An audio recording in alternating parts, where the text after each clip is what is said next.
Stari 18 v kombiju, to je pa že kar velik. Pa jaz v tem kadru zgledam na bitka Johnny Bravo. Eu quero estar o tempo inteiro. A veste vsi tisti, ki me vsake dolg časa dražite, kdaj bo kakšen traktor, kdaj bo kakšen turnak? No, traktorja ne bo, ampak turnak, to pa. Conta que sou o primeiro na beleza. Bienvenido a Barcelona. A sem prav povedal? Zdaj pa tako, kot ponovadi, osnova, manj, mislim MAN, tako se pravilno reče, me je v Barcelono povabil zato, da spoznam njihovo najnovejšo pridobitev, lahko kategornika, ko pride do transportnih vozil, to je tale kombi.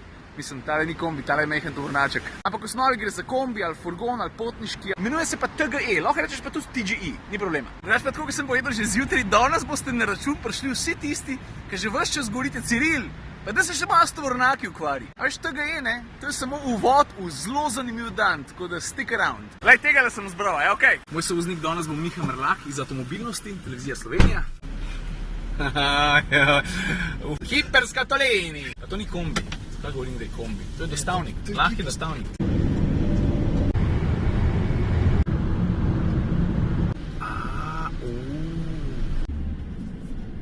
Kaj so pripeljali tudi enega ta starega? A ni to fajn, avtomobilisti tudi doskrat nekaj podobnega naredijo. Pa Emil ga voz. Pa še ti, veš? Ajde, iskreno, jaz mislim, da bi MAN težko najdu eno tako bolj slikovito lokacijo za predstavitev svojega range. Ampak pojmo lepo po vrst, zato ker MAN je z razširitvijo svoje ponudbe tudi med lahka gospodarska vozila poskrbel za en tak zelo velik preskok, pa ne samo v dejanskem portfoliju, tudi preskok v miselnosti. Do zdaj MAN-a nisi nikoli povezval s kombi, zdaj se bo vse spremenil. A že vroče kot svina. Ok, to je bilo zdaj malo nesramen, a ne?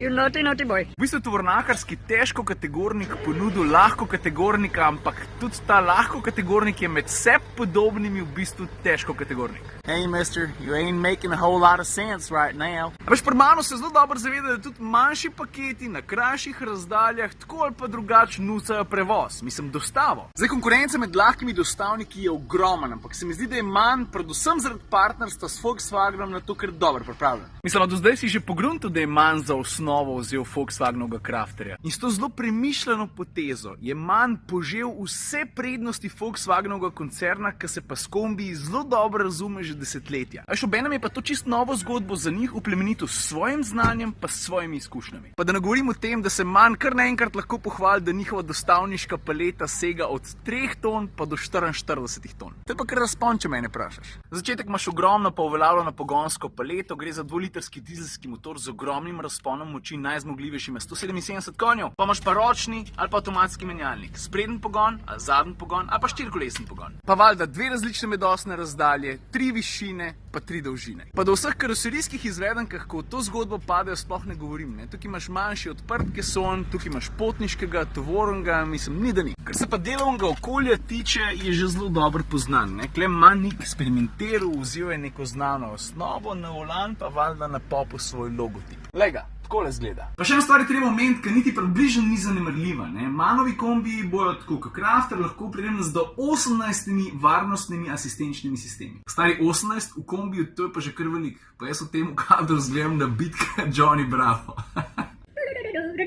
Pa imaš pa tukaj še take stvari, ki so zelo specifične, ampak namenjene posebej obrtnikom, mislim podjetnikom, recimo telemetrijsko spremljanje podatkov. Ti si lahko 1000 km stran, pa lahko od doma iz pisarne preveriš stanje hladilne tekočine ali pa stanje sklopke, pa takih reči. In če ti take stvari lahko oddaleč preverjaš, nadziraš, si lahko prehraniš marsikakšen strošek. Moram pa reči, da so tele MAN-ovi možakarji, ki so odgovorni za pucanje pa rihtanje kombijev, tako pedantni, da tudi na nobeni avtomobilski predstavici nisem videl še kaj podobnega. Leto skozi rihtajo, non-stop.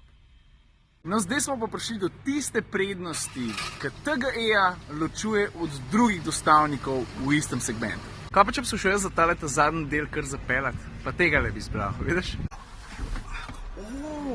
Pa je telefon delaš strani, ker malo hecen. At roundabout, take first exit. You got it, baby.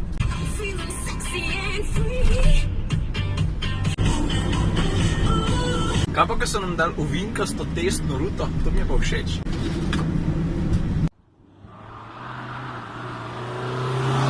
Škoda en tak hecen način pismo zelo uživam.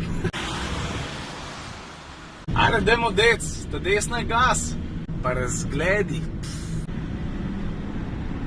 No, kaj sem rekel, da bom povedal, na kakšen način se TGI razlikuje od tekmecu, kva je tista njegova ključna prednost. Pa pazi, to je moje mnenje, ampak njegovi tovornaški geni so v to enačbo prinesli nekaj, kar ne ponuja nihče drug. V bistvu imam edini, ki ima ene takšne vrste van to go recept. V bistvu moraš tako računati, za začetek vzameš tisto osnovo, to se pravi 3 različne višine, 3 različne dolžine, pa 2 različni medosti, to ti vse skupaj prinese 69 različnih izvedenk. Po eni strani je to že kar velika cifra. No, zdaj prijemo pa do pike na i. Ti lahko svojega TGI-ja nadgradiš do 20 različnimi tovarniškimi nadgradnjami. To pomeni 20 različnih nadgradenj, posebej prilagojenih 20 različnim panogam. Prideš, zbereš, odpeleš. Veš, pa, ki ti enkrat kombi kupiš, se ne rabiš naknadno zabavati z dobavitelji, pa kaj ti bo kdo noter ugradil, da boš ti svoj posel lahko furil. Štekaš zdaj? Veš, to ti pa lahko prehranim kup enega razmišljanja, prilagajanja, pa konec koncev tudi časa. Tako si jaz to predstavljam.